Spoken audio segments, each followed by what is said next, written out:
रक्सौल विधानसभा 10 के युवा प्रत्याशी शशांक शेखर, जो पेशे से इंजीनियर हैं और अपने एनजीओ रोड विक्टिम के माध्यम से जनता की सेवा करते आ रहे हैं, अब शशांक शेखर रक्सौल विधानसभा 10 की जनता का सेवा करने के लिए आए हैं। कल शशांक शेखर ने प्रेस कॉन्फ्रेंस कर रक्सौल विधानसभा 10 में बिगुल फूंक दिया है। रक्सौल की राजनीतिक गलियारों में बड़े जोर शोर से उनकी चर्चा की जा रही है।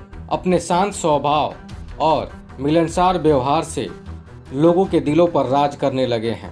शशांक जी के प्रेस कॉन्फ्रेंस में आज सभी पत्रकार बंधुओं के साथ नए रक्सौल के निर्माण की नई इबारत लिखी गई। आइए जानते हैं शशांक शेखर की इस प्रेस कॉन्फ्रेंस की कुछ महत्वपूर्ण बातें।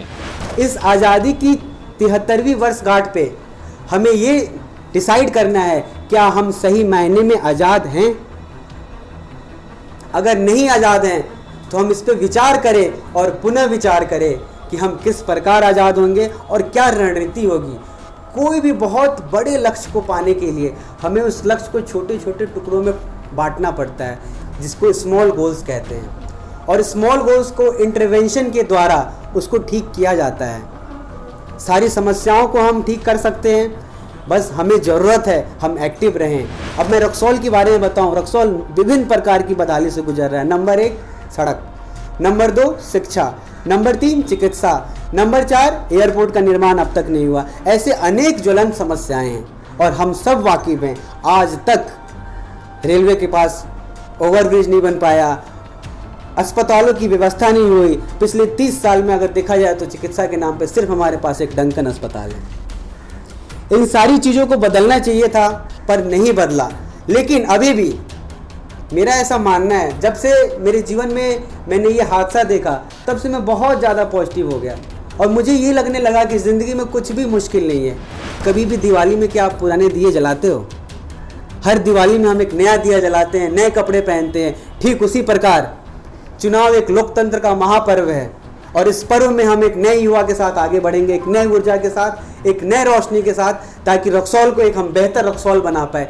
बहुत सारा पोटेंशियल है इस रक्सौल में। एक तरीके से अगर हम देखें तो घर घर से पलायन है।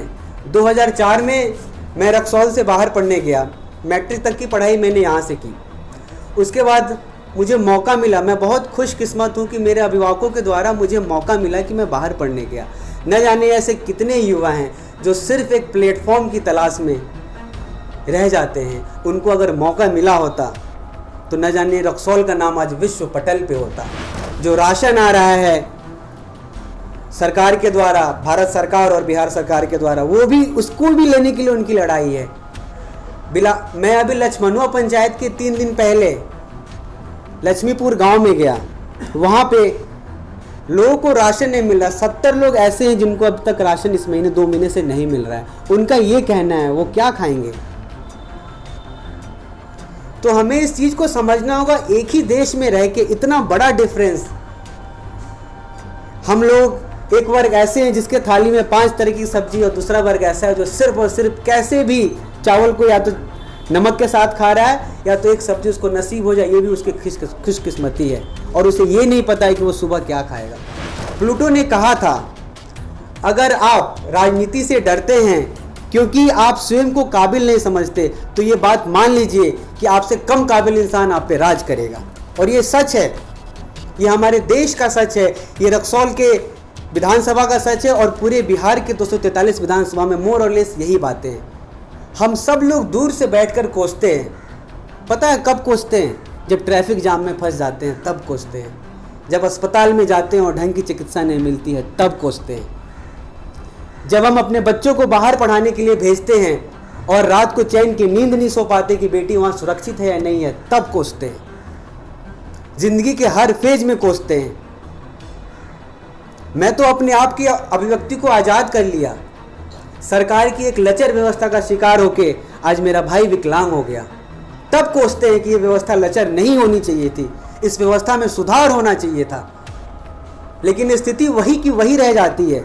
हम में से कई लोग ऐसे हैं जो दुखी तो होते हैं पर दुख को परिवर्तन करने के लिए, दुख को हमेशा हमेशा के लिए ख़त्म करने के लिए ऐसे कदम नहीं उठाए जाते हैं।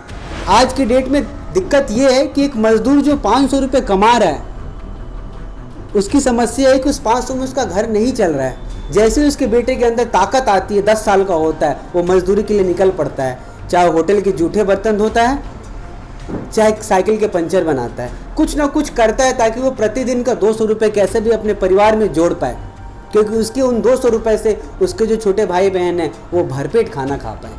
यहाँ तो भरपेट खाना की लड़ाई है। जब मैं बिलासपुर गांव में गया तो वहाँ के युवाओं में मैंने एक जोश देखा, एक गजब का उमंग है उनमें। वो सुबह 5 बजे उठ के डेली 5 किलोमीटर बांध पे इतना तेज़ दौड़ते हैं कि अगर आप लोगों को कभी मौका मिले तो आप जाएं और वहाँ देखें।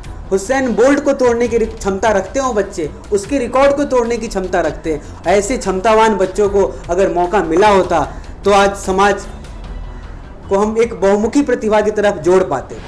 मुझे सेवा विरासत में मिली है और इसी विरासत को मैं आगे बढ़ा रहा हूँ, क्योंकि मैं एक पढ़ा लिखा युवा हूँ और मैं मेहनतकश युवा हूँ। मुझे मेहनत करना आता है। पिछले 60 दिन से मैं जनसंपर्क का कार्यक्रम कर रहा हूँ। आप सब लोग देखते होंगे सोशल मीडिया के माध्यम से।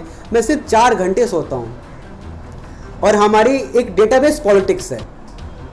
हम एक डेटाबेस बना रहे हैं ताकि किस प्रकार हम समस्याओं का सही मायने में हल दे पाएँ। आप अगर यहाँ रक्सौल की जनता मौका देती है तो किस प्रकार से हम महिलाओं को आत्मनिर्भर बनाएं, किस प्रकार से आप लोगों के लिए हम बेहतर चिकित्सा की व्यवस्था करें, किस प्रकार से रक्सौल से भिलाई का सफ़र मात्र 5 मिनट में तय हो। दिल्ली से गुड़गांव की दूरी मात्र 45 किलोमीटर है और उसको ट्रैवल करने में, दूरी तय करने में मात्र 20 मिनट का समय लगता है। क्या यहाँ पॉसिबल नहीं हो सकता था? हो सकता था। हम सब अपनी चुप्पी तोड़ते, हम चुप्पी नहीं तोड़ते हैं, हम आवाज़ नहीं उठाते हैं, जिसका खामियाजा हमें भुगतना पड़ता है। मेरे पापा हमेशा से कहते थे, जब हम सब भाई बहन साथ पढ़ते थे तो मेरे पापा का एक ही कहना था, बेटियों को पंख देकर तो देखो, बुलंदियों के आसमान कम पड़ जाएंगे। और ये सही है। सही मायने में समाज की सच्ची अधिकारी वही हैं। लेकिन आज देखिए बेटियों के साथ कितने जघन्य अपराध हो रहे हैं। बिहार की अगर हम बात करें तो बिहार होम सेटलर कांड देख लीजिए। गोपालगंज रेप पीड़िता को बिजली का करंट लगा के मरना पड़ा। मैं आप सब लोगों से वादा करता हूं, आने वाले 5 साल में रक्सौल में शिक्षा का हम हब बनाएंगे, चिकित्सा की अच्छी व्यवस्था करेंगे। आज पंचायत में, बेलवा पंचायत में मैं रात को 8 बजे जनसंपर्क के दौरान मुझे लेट हो गया। एक औरत को पिछले 4 दिनों से फीवर था, मुझे पता चला, और इलाज इसलिए नहीं हो पा रहा था कि उनके पास साधन नहीं था, गांव में कोई चिकित्सा की व्यवस्था नहीं थी। क्या हमें इस पे विचार नहीं करना चाहिए कि हर पंचायत में एक प्राथमिक उपचार केंद्र होना चाहिए, जिसके तहत उन ग्रामीण लोगों के भी जीवन की सिक्योरिटी और सेफ्टी हम कर पाएँ।